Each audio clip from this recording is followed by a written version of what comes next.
Welcome to the video lecture on course Radiation and Microwave Techniques. We are going through the unit number 1, that is Fundamental Theory of Radiation and Radiating Elements. Till now we have seen what is antenna, how is the radiation mechanism, how the electromagnetic waves they travel from the antenna, and also we have seen the different types of antennas, and then we started with the different parameters of antennas, like we saw the radiation pattern, the beam widths associated with the radiation pattern, like that is the first null beam width or the half power beam width. Also we saw the bandwidth, the efficiency of antenna, radiation intensity, radiation density of antenna, as well as the directivity, gain, then the effective areas associated with the antenna, as well as the antenna's effective height. That are the different parameters that we have seen till now for the antenna, and this is the last lecture of this unit, and it focuses on the Friis transmission equation. We are going to derive this Friis transmission equation. So we will see what is Friis transmission equation in this video.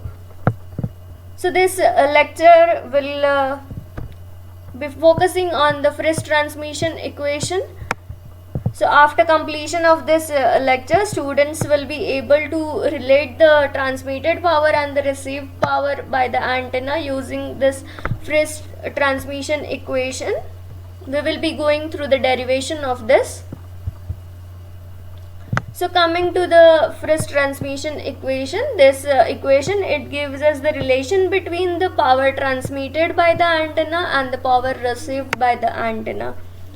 So now please consider this communication link consisting of a transmitting antenna and a receiving antenna, and they both are separated from each other with the distance d, and consider that the transmitting antenna is an isotropic source. We know isotropic source is nothing but the source that radiates equally in all the direction.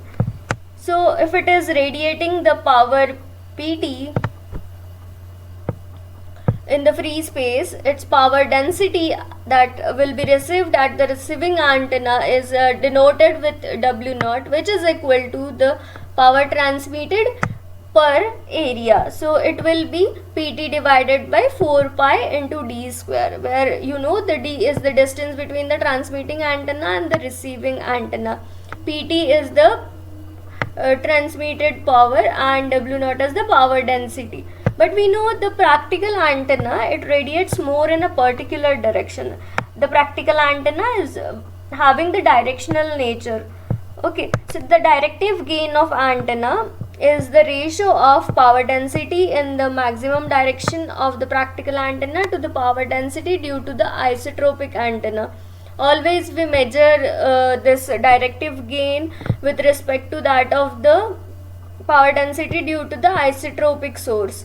So gain of the directional transmitting antenna, it can be written as the power density of the directional antenna to the power density of that of isotropic antenna. So GT is equal to WD divided by W0.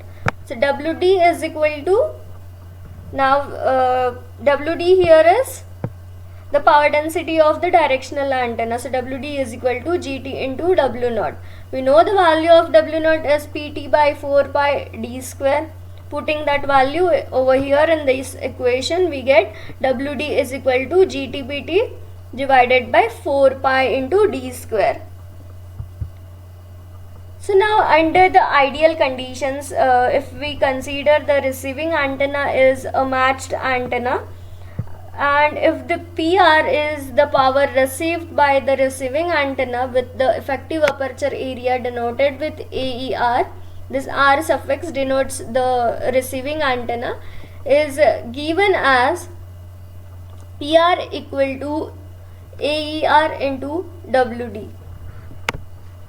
So we know the value of power density of directional antenna.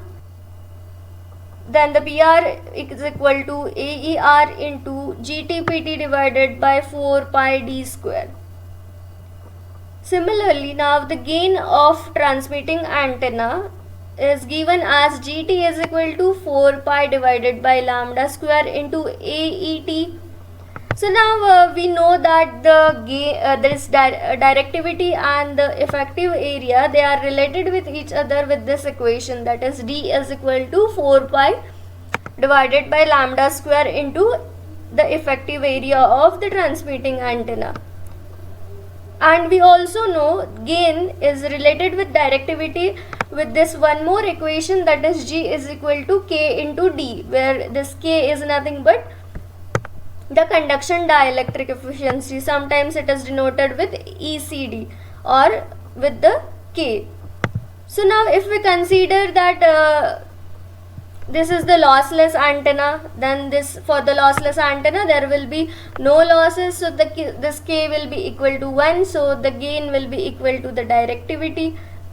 So we have written this equation as GT is equal to 4 pi lambda square into AET. Similarly, the effective aperture area of the receiving antenna can also be given. It will be AER equal to lambda square divided by 4 pi into GR. So the received power equation of antenna PR is equal to AER into GTPT divided by 4 pi D square now becomes, after putting the value of AER as PR equal to GTPT divided by 4 pi D square into GR into lambda square divided by 4 pi. So we can write it as PR is equal to GTPT GR into lambda by 4 pi D whole bracket square.